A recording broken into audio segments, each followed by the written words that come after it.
Welcome to Mixed Reviews. Welcome. Man, today I'm a little sad that we're sitting inside recording a podcast because today looks like a nice day for a walk. It looks like it's kind of warm today. It's been a while since like the three of us have gone for a walk. That's true. My favorite thing ever of us, the three of us walking, was the time that we passed Asha's imaginary friend. What? The Ditchman. Oh yeah. The Ditchman, John Ditchman. John Ditchman. He's real. He's real. He is real. He's not imaginary.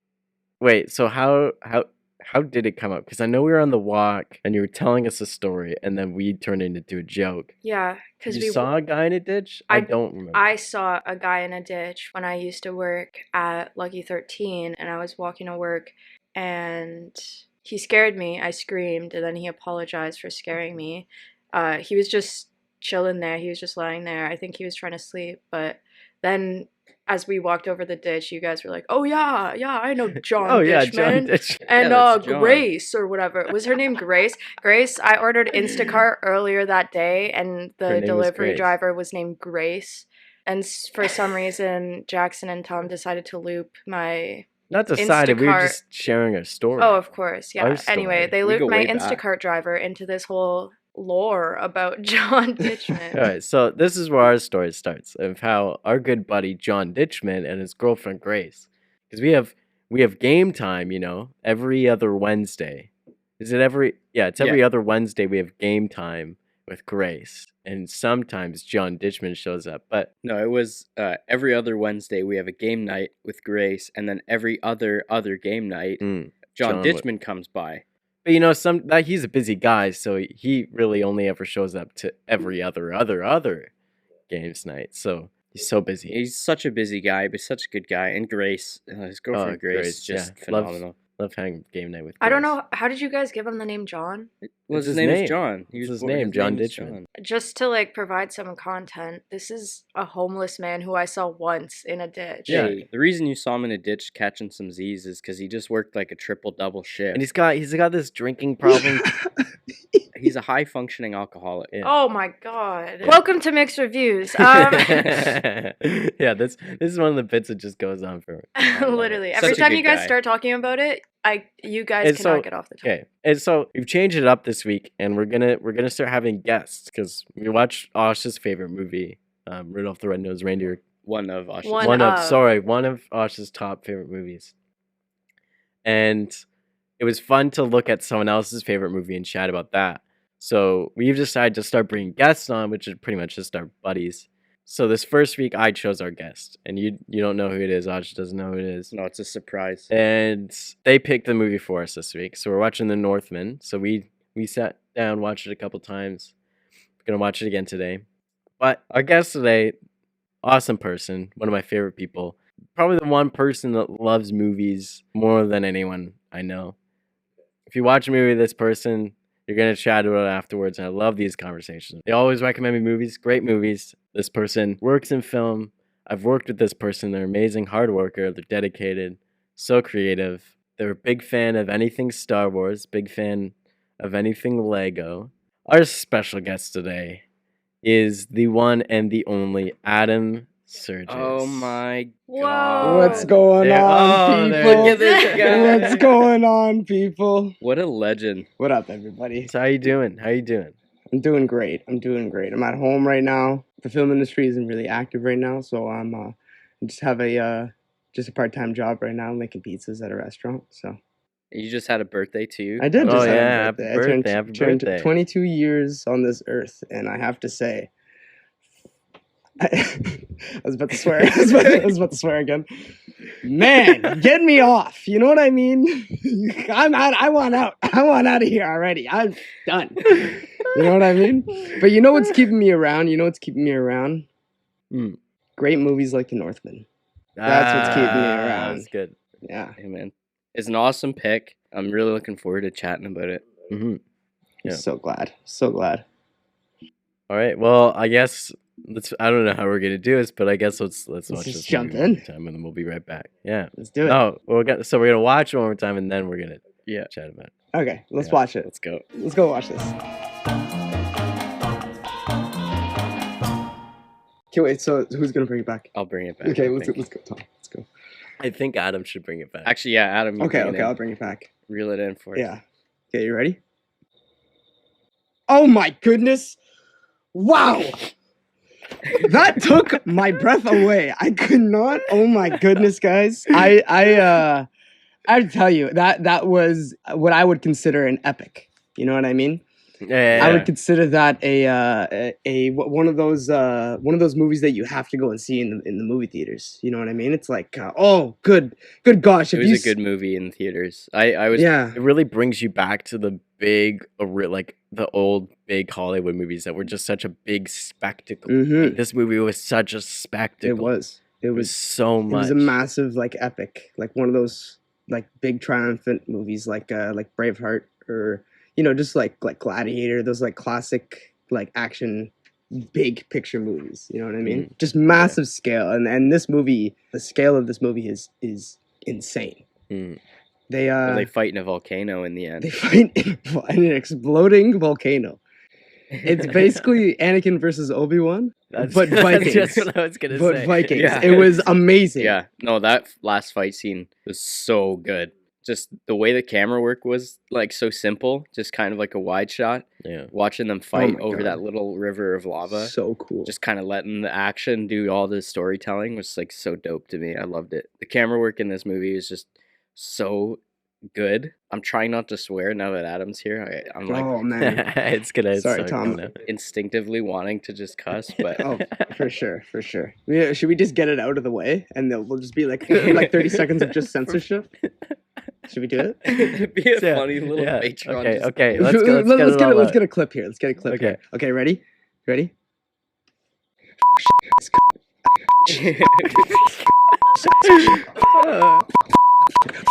Okay, this movie's so f***ing good. Let's be honest, guys. Come on. This movie is so f***ing good. The action, the cinematography, the lighting, the costumes are just holy f***. Okay, I'm good now. Sorry, apologies to the editor. Oh, oh, I have such a potty mouth. oh my gosh. That's a good clip, eh? Oh, So why this movie? Mm. Like what's so special about this movie to you that made it the pick for the podcast episode? I thought it was just a good pick because all around, Robert Eggers is one of my like favorite upcoming like directors that I haven't gotten. I'd say by now he's gotten his foot into the like this massive world of Hollywood cinema. He's so cool. The way he films his movies, this like weird thriller, like very, very scary, like eerie, like just way of like this craft that he's built around his movies is just so cool. And I thought it was a great pick because I think he's going to become one of the auteurs that people are going to look up to. And you can tell by watching his movies, he goes hard. He goes hard on detail. He goes hard on script. He goes hard on like just like costumes in general. Like he goes hard on set design. Like there's some clips I've seen online of him in the mud down when they're shooting in Iceland. He's in the mud. He's grabbing handfuls of mud and he's rubbing it on the extras like pants. And he's making them all dirty and making them look like cooler. And like he's so particular and so like he needs this to happen. There's a pillar in this movie that is shown on screen for 2 seconds, and the weeks it took to prepare this one pillar with all the detail and all this like Viking like writing on it, like it's insane. It doesn't make it's like why do you need to put in this much detail onto this like one small thing that will be in the movie for 2 seconds? But it just makes, personally for me, it makes me like the movie more because he's making sure that all the art decoration, all like the set deck, everything is perfect. All the costumes are perfect. It's so impressive it's impressive to see. Definitely. All the little details add up and make just one massive big detail. Exactly. True. But seriously though, like I sat down to actually do research on this movie because I wanted to fully be prepared for this one. Because there's so much in there. Like the fact that they're YouTube videos of people breaking down how historically accurate, and the fact that like Eggers himself says this is the most historically accurate Viking movie ever. That's true. Yeah. In all the interviews and all this stuff I was watching, he said, when the hardest thing with the art team was, I would tell them, no, don't make me a design of this sword. Don't like look at old swords and base one off of it. Make me that sword that you found. Like recreate that sword. Yeah. All this stuff they built authentically, and they crafted everything authentically to how it would have been made. It is so Even impressive. the amulet that he wears around his neck, that whole movie was like a real amulet. That is they found. insane. Like that stuff, that attention to detail is so cool. Oh my god, I didn't even know about that. That is insane. Just because it's like such a historical artifact, and they're using it in a movie where no, I don't think it. I think it was a recreation. Oh, it was a recreation, but they had like okay. That would have been cool though. Could you imagine if they had this like priceless, like this priceless little like amulet on set, and he's just wearing it the whole movie? Oh god. Craziness. Yeah. Especially as he's crawling around in the mud. And Edgar seems like the type of guy to do that, though. You know what I mean? Yeah. And two, it's really cool how they built all those sets. Like all those villages were completely constructed.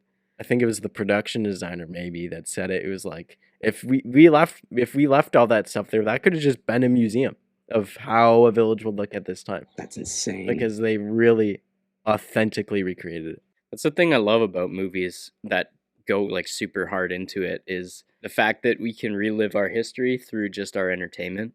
So we can look back at a Viking village, you know, that we learn about in text that does not exist on this planet in that scope, and we can just rebuild it.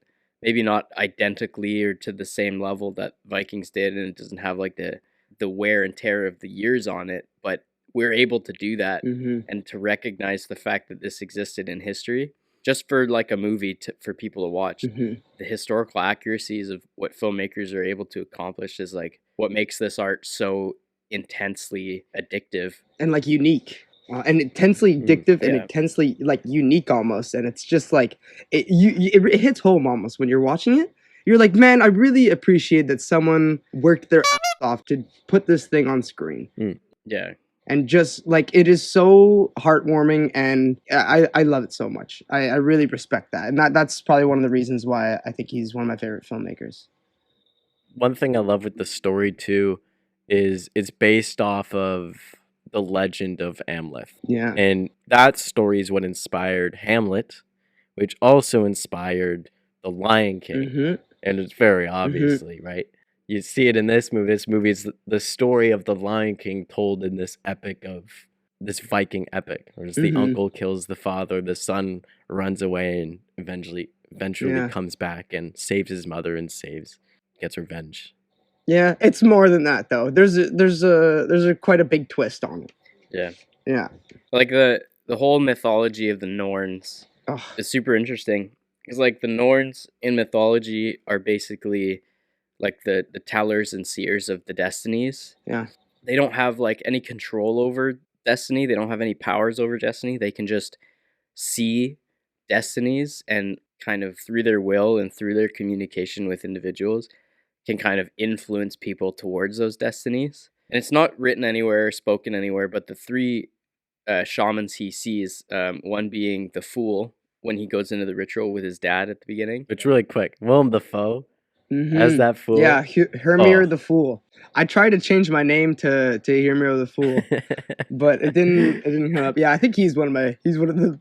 He's only in it for maybe 5 minutes, but he's so funny. Oh, he stole the show. Oh my god. But back to the Norns things. Like, part of me wonders if this whole story, his whole like seeking for revenge, is just a manipulation that the Norns want him to go through. So cool. There's a lot of like gray areas with the Norns in the mythology, saying that like they don't actually have power over destiny. It's just they manipulate people to certain destinies. So maybe they wanted this guy to kill this guy for one reason or another, and just told him it was his destiny and that was what was going to happen.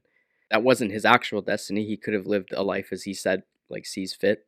But the Norns kind of did that, and the Norns had a lot of power in this story. They're mentioned so much. With also Anya Taylor-Joy's character Olga, she's much more about choice. She's like, no, you have the choice. You have that Absolutely. well, I don't remember the line of dialogue, Yeah. but they have a whole conversation about it.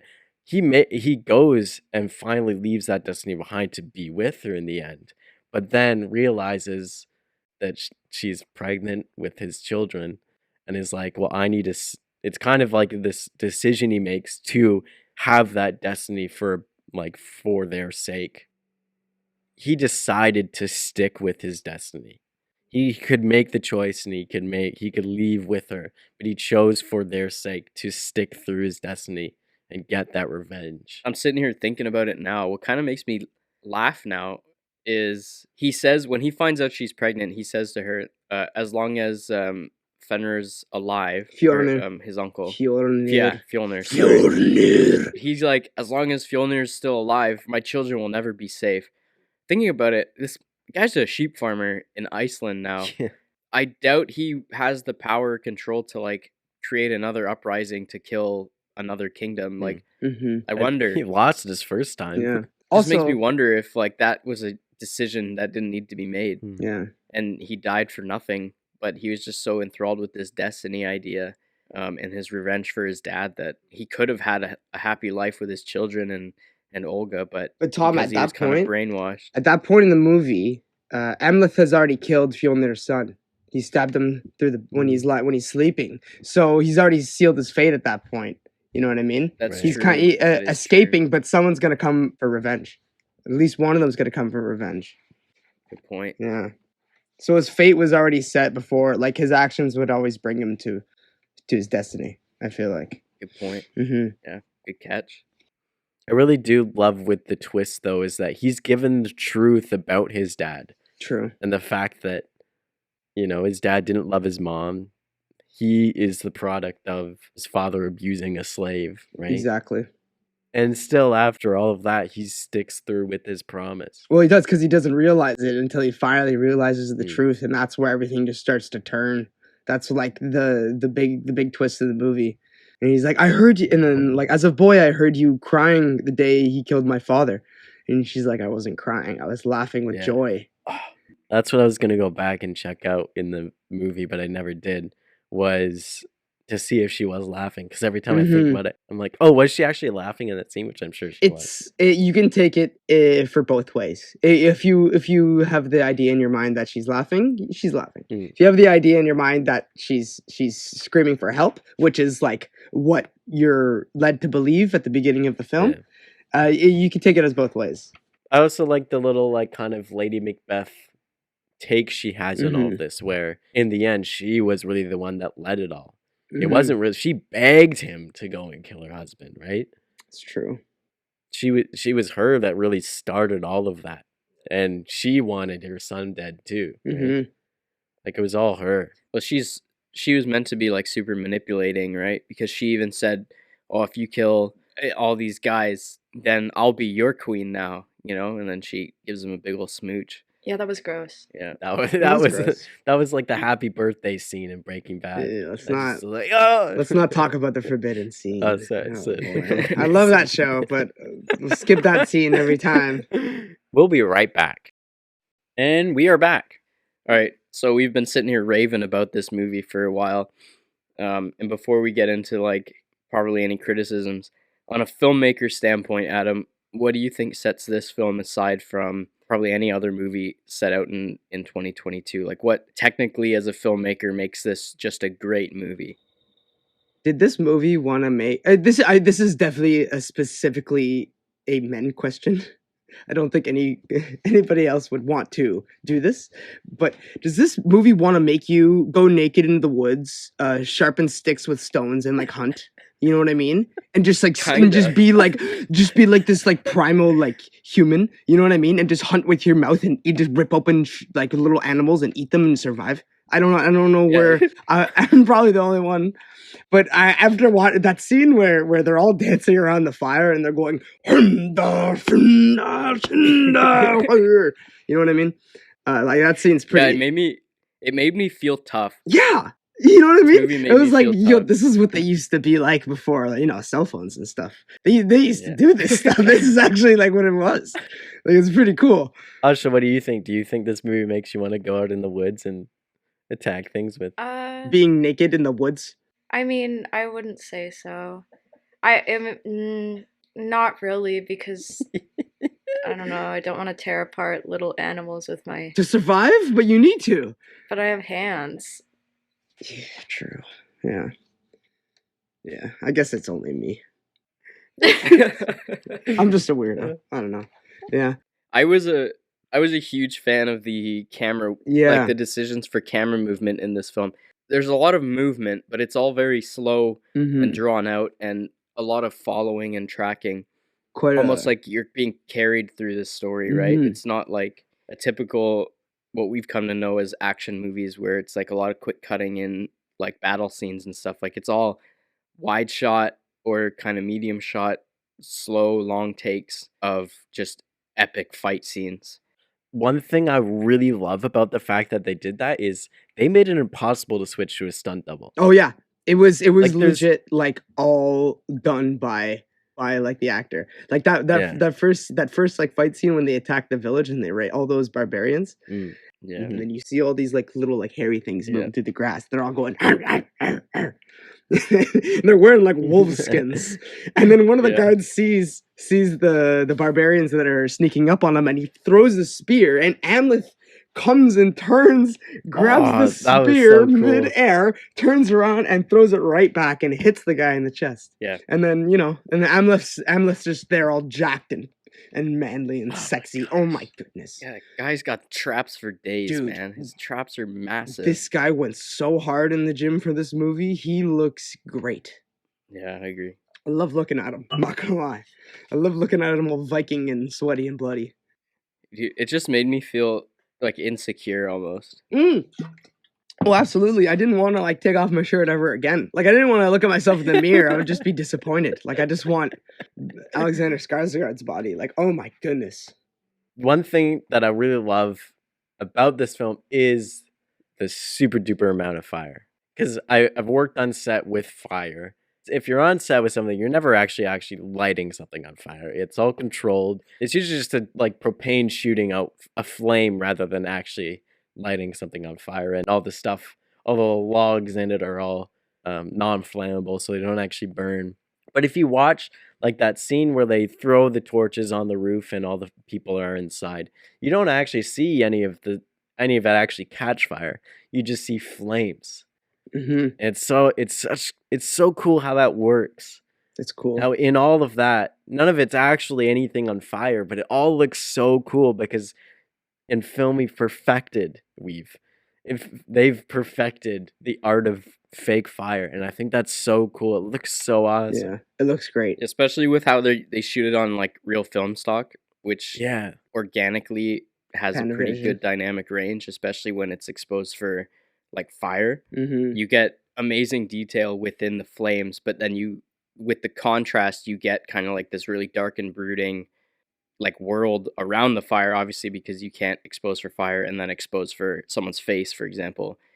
But with film, it makes it a little bit better because you have a little bit more dynamic range in the shadows and the highlights because it's organic, right? It physically captures this in a real world and just makes it look so real and so gritty, which fits the film like perfectly.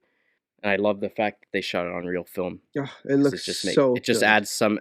adds an extra layer to the visuals of it. It's For so sure. beautiful.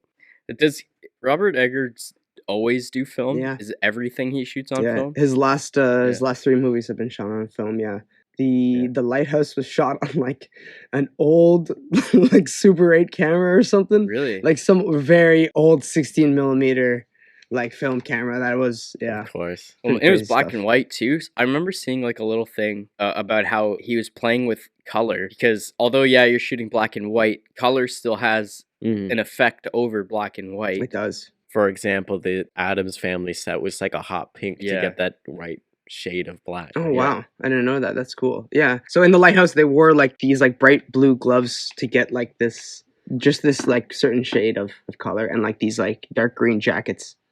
They don't want it like too black. They want it a certain color. They want it exposed. That's the point.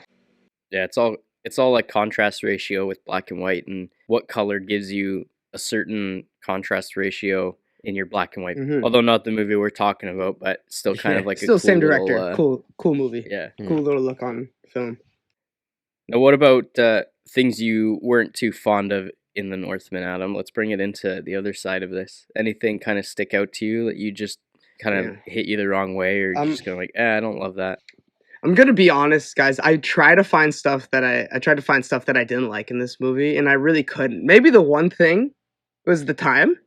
Cut it down a little bit, but the purpose for the time was that was the theme of the cinematography. It was those long, slow, drawn out shots of these beautiful landscapes and like these like intense moments on characters, and it was really hard to find something that I really disliked because I love movies that are done well. And maybe honestly, Nicole Kidman, she played her part so well that I hated her so much. She was such an awful and she wasn't even like bad at like bad as an actor. Like it was just she was so hateable because you're expecting this whole time Amleth to save her, right? But it turns out that she's actually a nasty character, and I couldn't find anything, and there's definitely something that I'm missing. But what about you guys? What'd you find?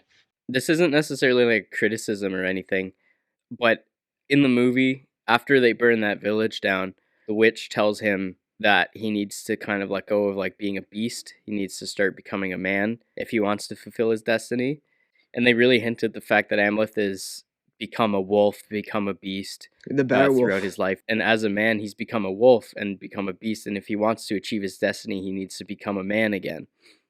And I really wish like you could have seen either conversion to a man or conversion back to a beast, because that kind of ties into the whole scene at the beginning of the movie with his dad where he becomes a man after drinking that little like weird potion in the basement of that one hut, right? And it's like, show us that you're not a beast, show us that you're a man. And then his dad burps and then Amleth farts, and it's like, you know, the theme of transforming from like this feral thing into what in the time would be considered like a sophisticated man, like a civilized man, gets kind of lost within just like the spectacle of the actual plot and the story and like the violence and the action and everything like that.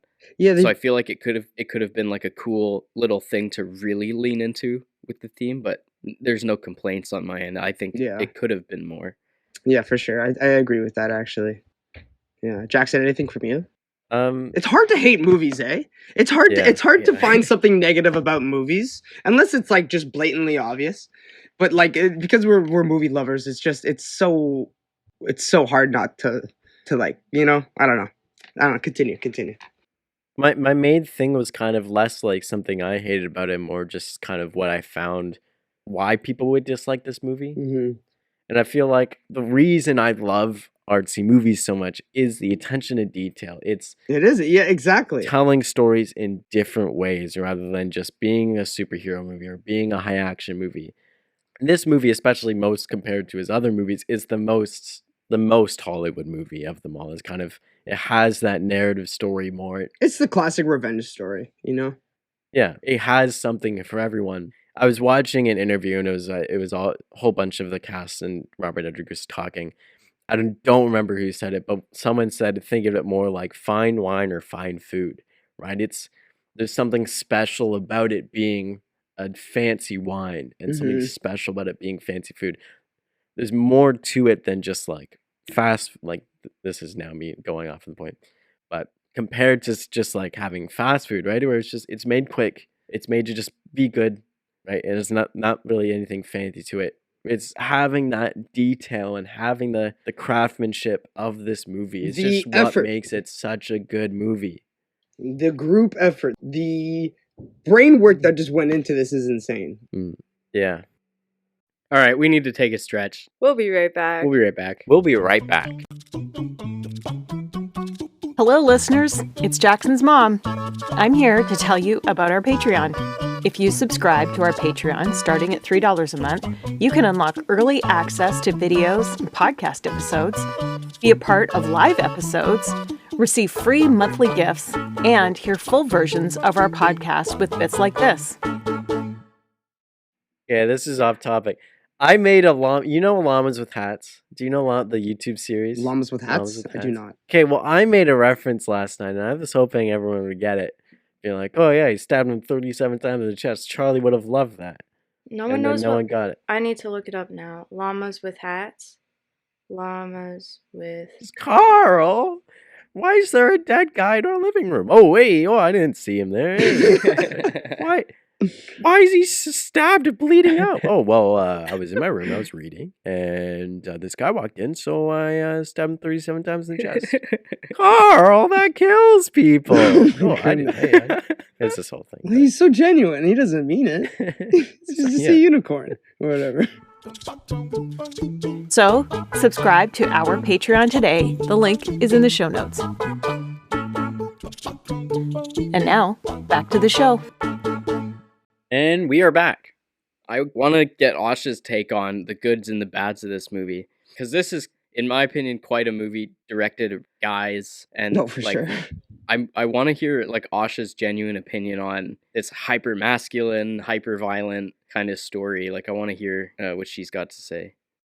I don't know. I went into it with like my expectations like out of this world because my brother is a first year film student at York, and he's obsessed with Robert Eggers, who's the director of this movie. Like obsessed. And he told me that this movie would change me. It would change me. It would absolutely change me. And then I watched it expecting it to change me, and I was like, it didn't really change me, not at all. But maybe that's because he's a dude and he's like, whoa, I feel feral now, you know? But He wants to go out in the woods. he wants to go out in the woods, Take off his rip some clothes small and be animals naked. apart with his mouth. Yeah, Yes. exactly. And make someone else spears with sticks. Yeah, exactly. I love it. Adam and my brother can live in the woods together and Oh, for start sure. this little naked tribe of Oh my feral God. men. I just want to be But, naked wearing wolf skin. That's all I want. I thought it was decent. I don't know. I thought that at some point he was gonna stop looking for revenge and start prioritizing his new family, but then he was like, no, let's like both die on this hill. What? I was kind of sad that he died because I was like, now she's gonna be a single mother of 2 kids, twins. That's a tough life. But I thought it was good, but it didn't change me. That's my take. So out of 10, what would you give it on the... On the Asha scale. Out of 10, oof, like a 7.5. That's not bad. A proper That's pretty good. 7.5. It was good. I thought it was a really beautiful movie. Like I It's gorgeous. really liked the long duration of the shots per se. I thought it was impressive how even though there wasn't like a lot of cutting, that it was still like very action filled and intense and seemed quick pace. How long is the movie? Like 2.5 hours. It's like just over 2.5. Yeah, it didn't feel like it was long, like it was dragging on. Mm-hmm. I thought it was really pretty. It was nice. It looked good, but the only criticisms I have is the plot. I was upset that he died. I thought that there was more that could have been resolved. It's kind of like that Hamlet ending where it's not a happy ending. It's not the ending you want. But Hamlet wouldn't be Hamlet if it didn't have that ending, right? Like I hate Hamlet. I hate anything Shakespeare. Woo, big take.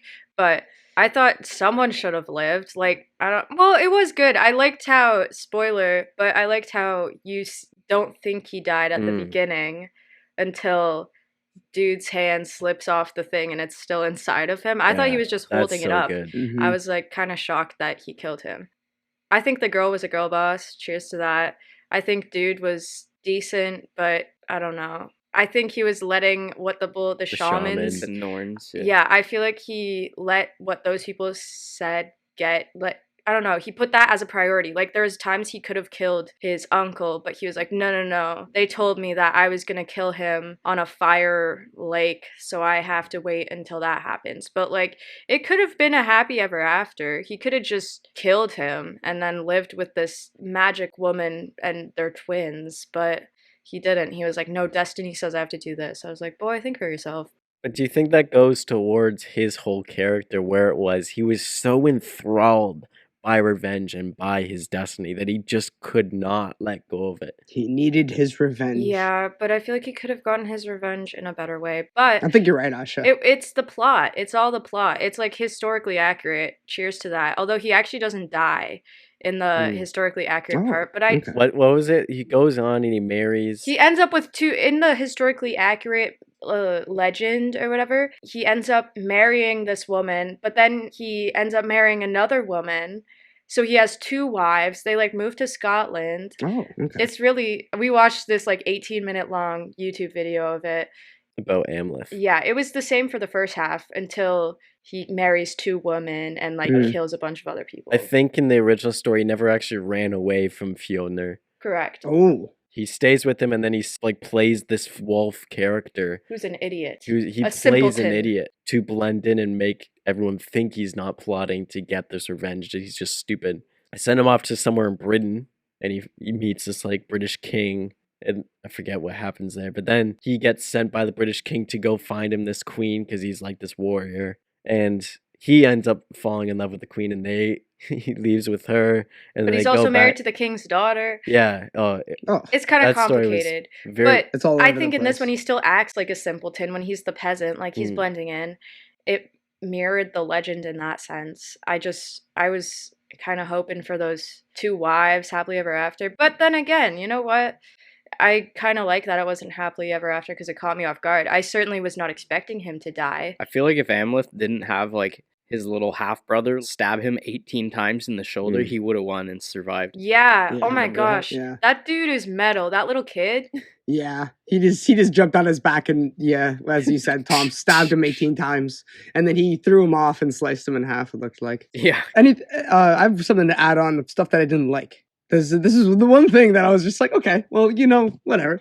Fjolnir and Amleth meet 2 times before they start fighting each other, but like I know it's fate and they have to fight on the fiery gates of hell. Amleth kills Nicole Kidman and then Nicole Kidman's son right in front of Fjolnir. He walks in, looks at both of them, and then picks both of them up and walks out. Yeah. Right? Yeah.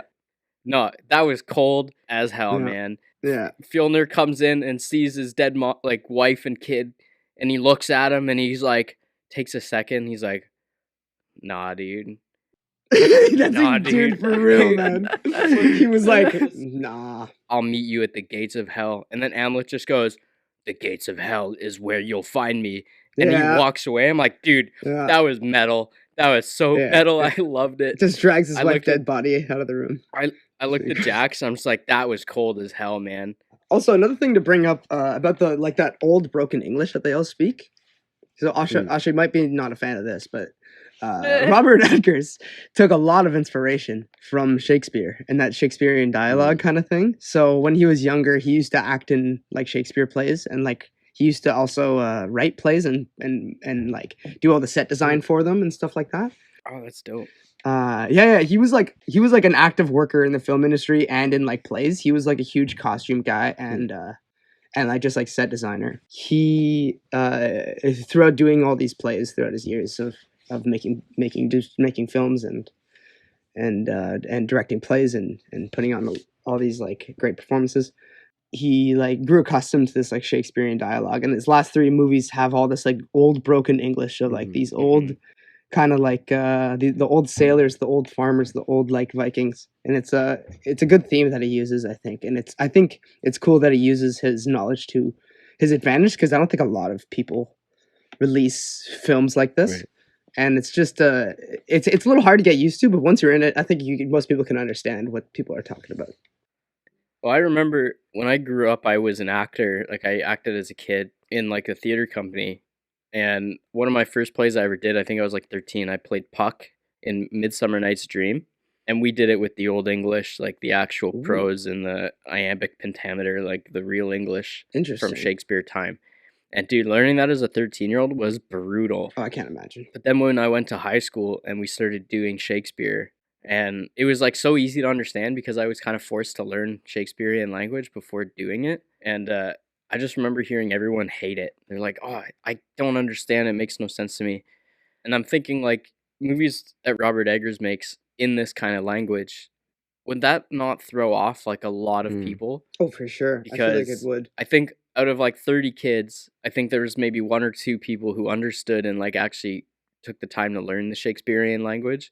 But the other 28 people The Ashas of the world. grew up now and go to see the Northman in theaters, and it's just like flashbacks to high school and learning Shakespeare, and they're just like, this sucks.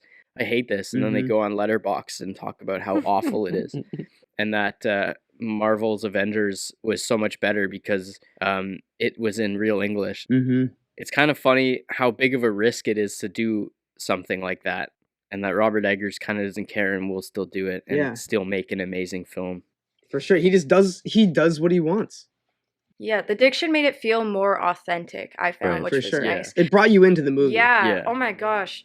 I mean, so this first son they have that you see in the beginning of the movie, that younger, Thorir, yeah, Yeah. baby. Yeah, the first one. the one that's the annoying kid Yeah. when he grows up. So that was originally going to be played by Alex Skarsgård's brother, Oh, Bill?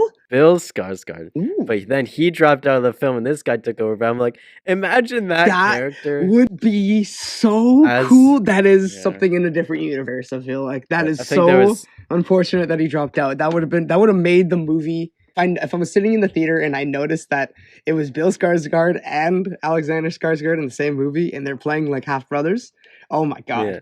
that would have been so cool. I hated that kid. Oh yeah, he was so Thorir- hateable. His title is Thorir the Brave, and he is definitely not brave, obviously. No. But as much as I hated him as like the character, like that guy played him perfectly because I hated him. Like he looked so punchable, Oh my and he was god, such a loser. Remember when they had Amleth like in the lineup of slaves, and the guy like tries to like give him a little liver don't shot, look at me, and slave. he just doesn't do anything to him. Yeah, like, he punches him, and Emmett just don't stands look at there me, man. unfazed. He just Yeah. stands there, and then oh my god, that was so good.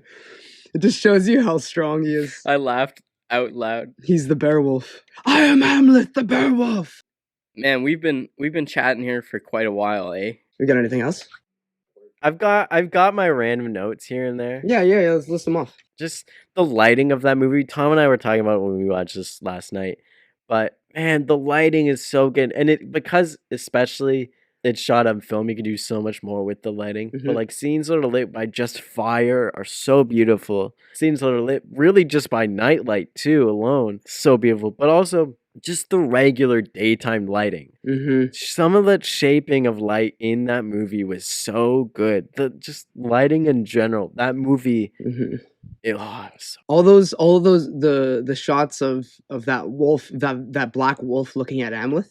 And Mm. just like staring at him, and it's all you can see is like just the little highlights of like the animals like fur and like the eyes and like the wet Yeah. nose. Oh so good.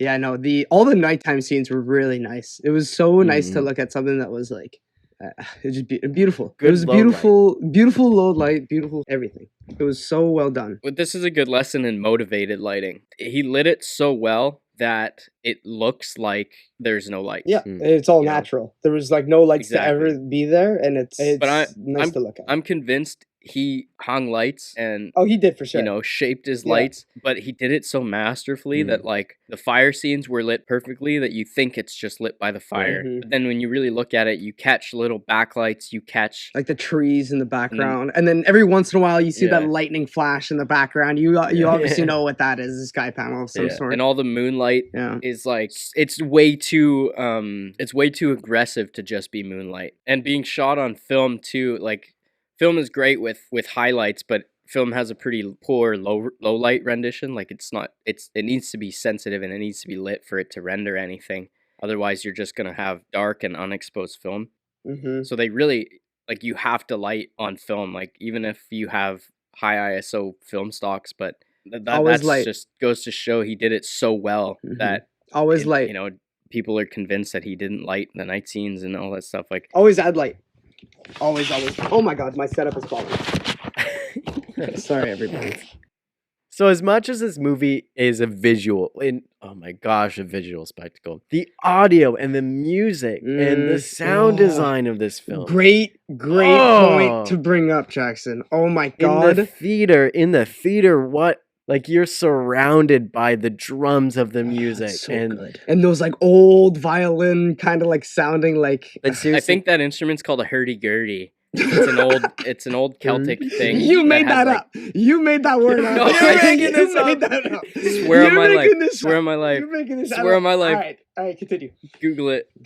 So the hurdy-gurdy is like a goofy Hurdy-gurdy. little droning instrument. Sounds very So Norwegian. that's what that like heavy kind of screechy droning sound is, like that, like all those like weird like violin sounding drones. It's called a hurdy-gurdy. I learned about it when I was in high school, and I was like, so good. I love hearing it in these kind of movies. It's so like fitting for like the time period. It sounds right. the hurdy-gurdy. Google it. It's awesome.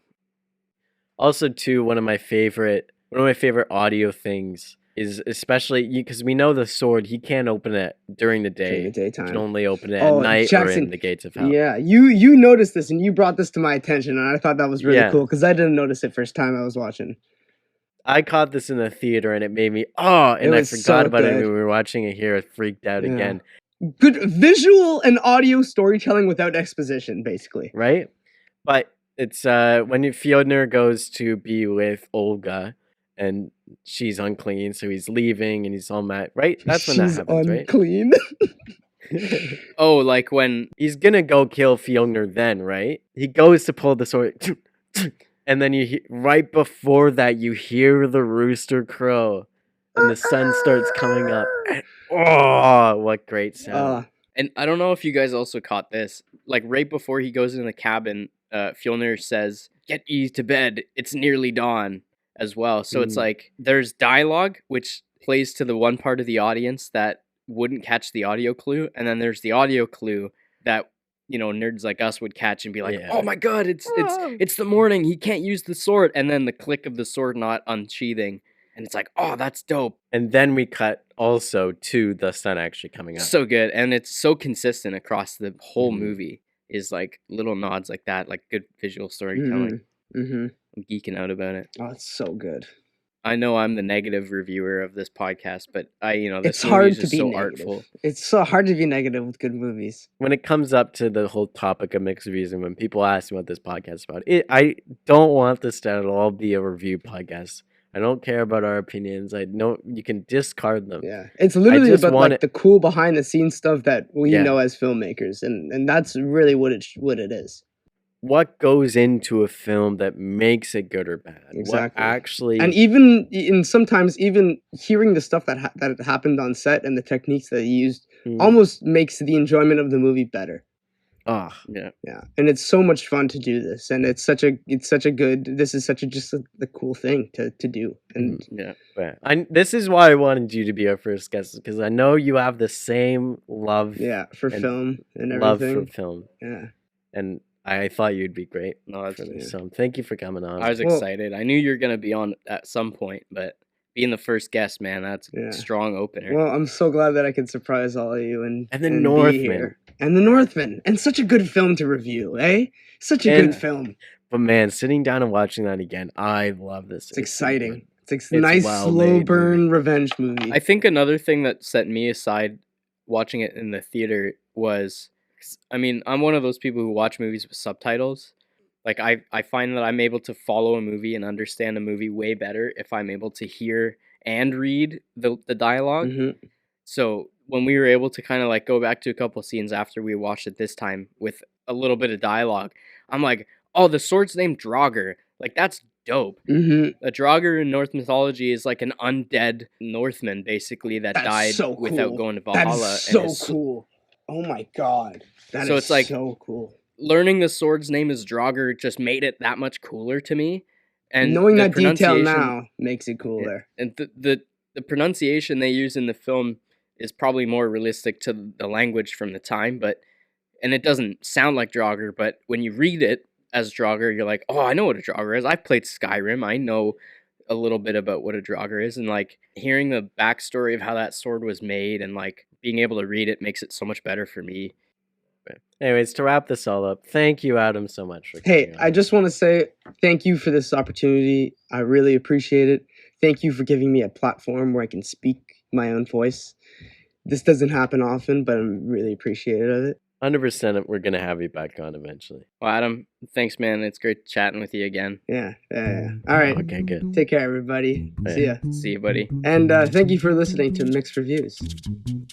Hey there, I'm Jackson's mom, and this has been Mixed Reviews with Tom McMahon, Jackson Brotherton, and our in-host genius, Asha Joseph. This episode was mixed, mastered, and edited by TheOldManDave. Be sure to follow our podcast on your favorite podcast app and join our Patreon for extended, ad-free, and bonus episodes. The link is in the show notes. This has been a Vanish Entertainment production. Thank you for listening.